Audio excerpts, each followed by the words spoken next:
แซ่บบ่อร่อยไหมไอติมอร่อยเชื่อพี่ลีพากันมาจากบ้านไหนนี่บ้านขยุงโอ้เจ้าภาพอยู่ป.ไหนกันแล้วนี่ป.2โรงเรียนบ้านขยุงป๋าพี่น้องบรรยากาศสีสันบรรยากาศนะครับบ้านขยุงโอ้ป๋ายังครับนี่ปลาสวายพี่น้องโลกลัวเนาะโลกลัวโลได้อยู่ในพี่น้องโลอยู่ดอกได้อยู่โลกลัวบาท100 บาทนะครับนะมันอยู่เอาออกยากนะมั้งเขาต้องเอาอันนี้มันออกก่อนตัวนี้เยียง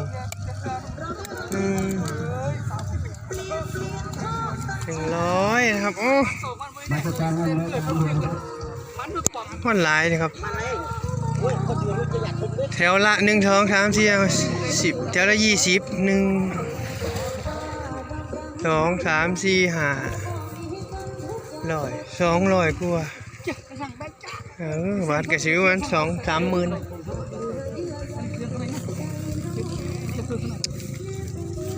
พี่น้องเมืองบรรยากาศนะครับบรรยากาศอีสานนะครับเป็นวิถีนะครับช่วงหน้าแล้งครับมีหน้าเมษาเนี่ยเขาก็จะเก็บบัตรนะครับลงหนองนะครับนะเรื่องรุ่นนี่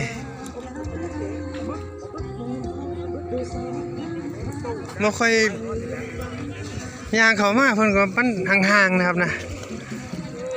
ไม่ค่อยมีเพิ่นว่าห่างๆเอาไงนี่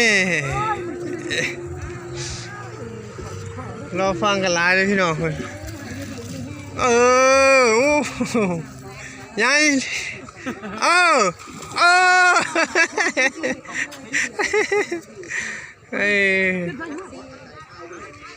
มาพี่น้องบรรยากาศที่ศาล8 โล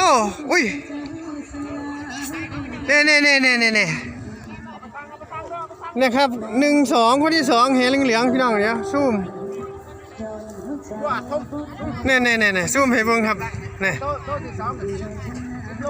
โอ้10พี่น้องโอ้นั่นฮึ่งห้าพี่น้องฮึ่งห้าทั้งสนามเลยเอาไงลุยอีกเนี่ยฉีกจอมโอ้มาตรฐานบรรยากาศรุ่นจ่อยๆเลยพี่น้องนี่พยายามให้ทำคุณจักหน่อยนึง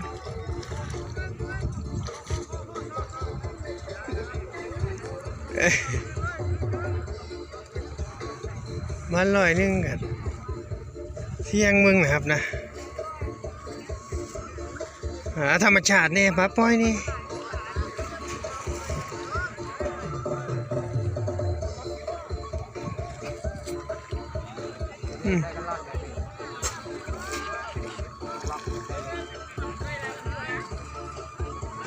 พ่อใหญ่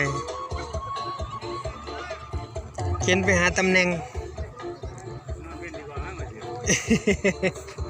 แล้วมาย้อนเว้นดีกว่าแล้ว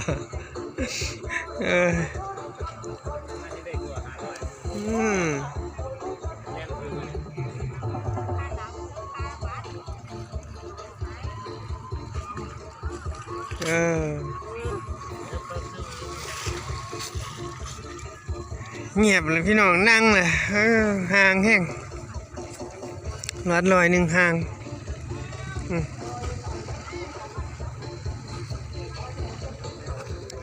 บรรยากาศอีกมุมหนึ่งของ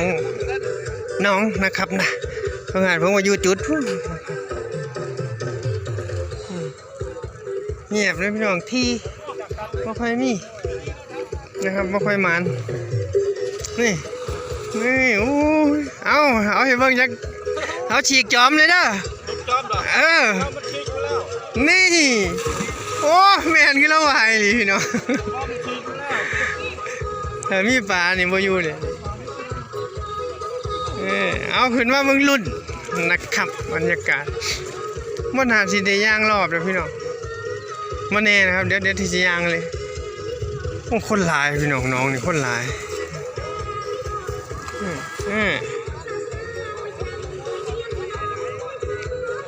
เพิ่นทายมาเพิ่นก็ได้ปลาบึกนะครับนะใส่10 โลอยู่ผู้ใดผู้บ่อ้าวรุ่น3 เส้นครึ่งบ่นี่แม่นโอ้ยใหญ่อยู่เด้6 เส้นพุ่นตัวปลาใหญ่โอ้นี่เด้ผมก็แนมสูงพุ่นนี่โอ้อันแพร่เนี่ยบัตร100บ่โอ้ย200บ่โอ้ข้างฟังนี่100ครับโอ้บัตร200เลยพี่น้องแพร่ส่วนฟังนี่100เดียวนะนี่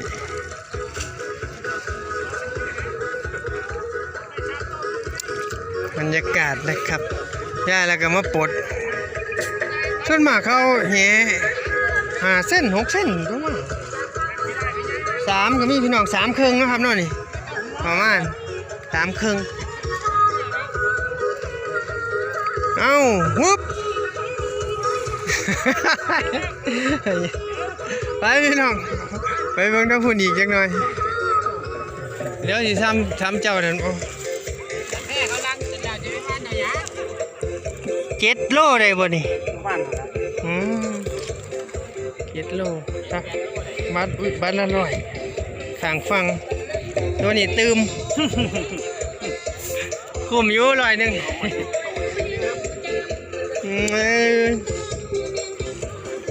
เอาให้เบิ่งจักบาทเนี่ย ว่าไงว่าเมื่อยแล้วไงวะ3 เส้นยังวัน ยังว่ามีเข่าอยู่บรรยากาศดีเนาะผมว่าจุดนี้แหละนี่ที่ตะวันออกตะวันตกของหนองรุ่นนี่ก่อนใกล้ๆนี่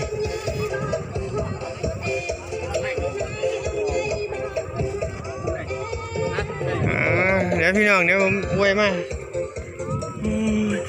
โอ้มีกำลังใจมาถ่าซื้อปลาป่ะนี่ ยายมาถ่าซื้อปลาบ่คือบ่ล่อง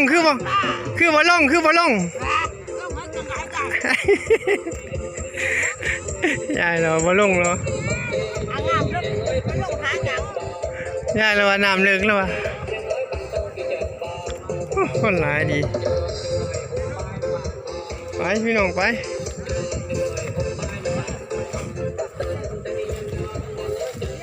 นี่เด้อ